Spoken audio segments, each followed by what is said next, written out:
مدینے کے گدا دیکھے ہیں دنیا کے امام اکثر، تقدیر بدل دیتے ہیں محمد کے غلام اکثر۔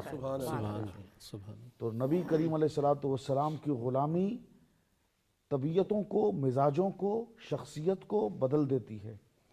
سایہ مصطفیٰ مایہ اصطفیٰ، عز و ناز و خلافت پہ لاکھوں سلام۔ یعنی اس افضل الخلق بعد الرسل، یعنی اس افضل الخلق بعد الرسل ثانی اسنین ہجرت پہ لاکھوں سلام۔ اصدق الصادقین سید المتقین، چشم و گوش وزارت پہ لاکھوں سلام۔ مصطفیٰ جان رحمت پہ لاکھوں سلام، شمع بزم ہدایت پہ لاکھوں سلام۔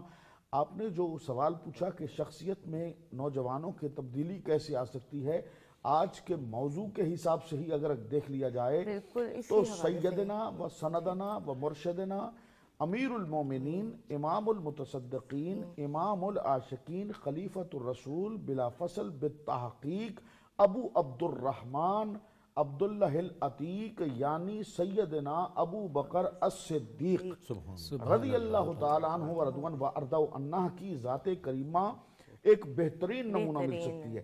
دیکھیے، نبی کریم علیہ السلام کی سنت کو قائم کرنا ہر مسلمان پر قائم ہے، پر لازم ہے کہ وہ اگر کامیابی چاہتا ہے دین کی، دنیا کی، آخرت کی، تو رسول خدا سرور عالم علیہ السلام کی اتباع کرے۔